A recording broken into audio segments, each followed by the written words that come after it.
Il Consiglio Comunale di Scorzè dice no alla città metropolitana, votata una delibera per il passaggio alla provincia di Treviso. E adesso lasciamo la cronaca, ci occupiamo della città metropolitana, c'è qualcuno che già dice no, è il caso di Scorzè. Il Consiglio Comunale ieri ha approvato una delibera per dire no appunto alla città metropolitana, indicando il passaggio alla provincia di Treviso. Sentiamo Nicola Zanetti. 13 sì, 2 no, 6 astenuti. Poco dopo l'1 di notte in Consiglio Comunale a Scorzè viene certificata la svolta.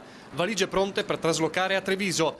Passa la delibera della Giunta Maestriner che sancisce non solo il rifiuto di aderire alla città metropolitana, ma anche di fatto il passaggio alla marca trevigiana. L'addio a Venezia promesso dal sindaco come reazione alla calata dall'alto dell'odiato superente si concretizza come il primo passo di un iter che ha precise tappe. Entro il 25 ottobre la Regione dovrà far pervenire a Roma i pareri espressi dalle amministrazioni comunali. Succederà che il Parlamento nazionale deciderà il riordino delle province, deciderà anche i confini delle città metropolitane tenendo conto di quanto i comuni hanno espresso. Già dal 2013 o al massimo nel 2014 Scorzè potrebbe non essere più veneziana. È la punta dell'iceberg di un dibattito che sta ribollendo nel veneziano.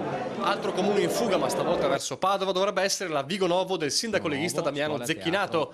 Qui però la Giunta chiede prima la consultazione dei cittadini, dalla quale partire poi per decidere lunedì in Consiglio Comunale. Urne aperte per il referendum domani dalle 9 alle 12:30 e domenica dalle 9 alle 13. Un referendum che a Scorzè non c'è stato, facendo imbestialire l'opposizione. Il governo non ci ha dato la possibilità, i tempi per poter decidere attraverso una consultazione popolare, che peraltro non è neanche prevista dalla Costituzione. Intanto si avvicina il 18 settembre, data entro la quale tutti i comuni dovranno esprimere la loro decisione. Una decina di amministrazioni ha già deciso di aderire alla città metropolitana e molte altre le seguiranno. La mappa è frastagliata dalla Riviera del Brenta al Veneto orientale, ma c'è anche la truppa dei comuni indecisi, da Dolo a Mira a Meolo, quelli che dicono no al superente così com'è, ma tentennano e chiedono di prorogare la decisione e gli effetti della legge. Anche a questi il capofila del Salto di provincia sembra rivolgersi con decisione, accusando la città metropolitana di essere antidemocratica.